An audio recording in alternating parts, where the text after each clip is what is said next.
ये India camp है, तेरे गांव का अखाड़ा नहीं। यहाँ प्लेयर मुल्क के लिए और रोजगार के लिए खेलते हैं। 8 साल पुरानी यारी है। मेरा आज तेरा, अतीत तेरा, फैसले यारियां सब पर तो तेरा ही हक है। मेरी जान तो मेरी रहने दे।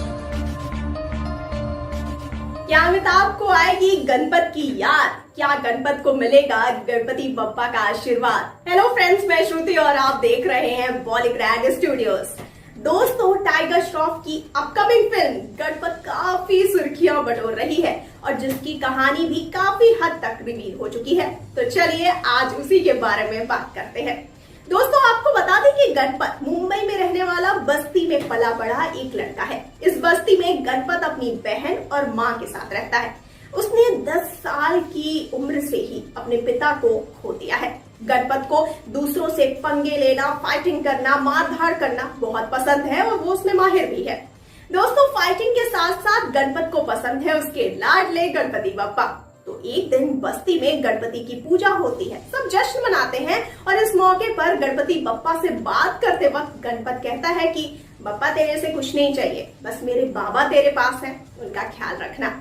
और तभी वहां पर एंट्री होती है अमिताभ बच्चन की। उनकी एंट्री भी इस तरह से होती है जैसे गणपति बप्पा ने उन्हें भेज दिया है। फिर अमिताभ बच्चन जो बॉक्सर कोच होते हैं वो गणपत से बात करते हुए कहते हैं कि मुझे तुम्हारी मदद की जरूरत है, मुझे किसी शख्स से तुम्हारा पता मिला है और मैं चाहता हूँ कि तुम मेरे साथ चलो।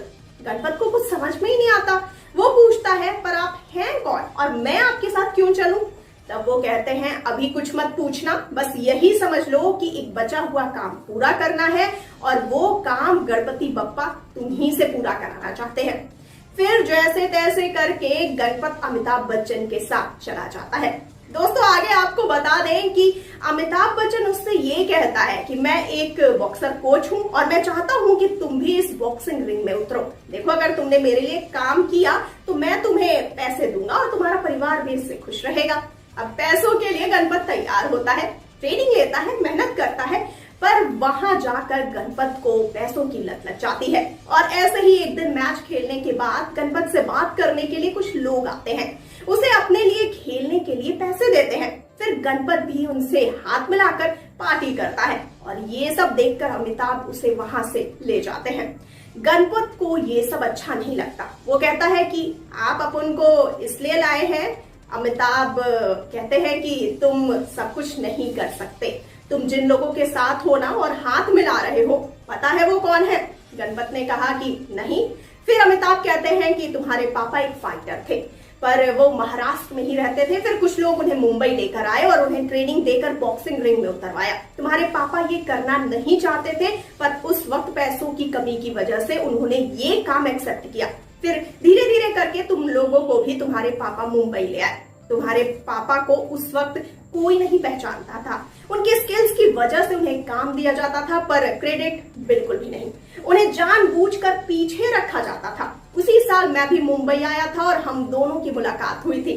फिर बाद में सब कुछ अच्छा था पर एक दिन ऐसा आया कि जब उसे पता चला कि जो लोग उसे लेकर आए थे वो इल्लीगल काम करते हैं। वो लोग अंदर ही अंदर ड्रग रैकेट चलाते थे और उससे पैसे कमाते थे, दूसरे बॉक्सर पर खर्च करते थे। तुम्हारे पापा को यहाँ पर लाने के पीछे यही मकसद था क्योंकि वो फाइटिंग में माहिर थे और माहिर खिलाड़ियों पर ज्यादा पैसे लगाकर ये लोग कॉन्ट्रैक्ट करते थे और अंदर ही अंदर पैसे खाते थे। इनकी इंटरनेशनल लेवल की डीलिंग होती थी। और एक दिन ऐसे ही तुम्हारे पापा उनसे पैसे मांगने गए और उन्होंने देखा कि ये लोग आपस में डील कर रहे हैं। फिर उन्होंने काम छोड़ने की बात की। तब इन लोगों ने धमकी दी कि तुम्हारे परिवार को मार देंगे। फिर उसने मुझे कॉल करके कहा कि मेरे परिवार को बचा लो, उन्हें किसी सुरक्षित जगह पहुंचा दो, पर मैं उस वक्त वहां पर था ही नहीं।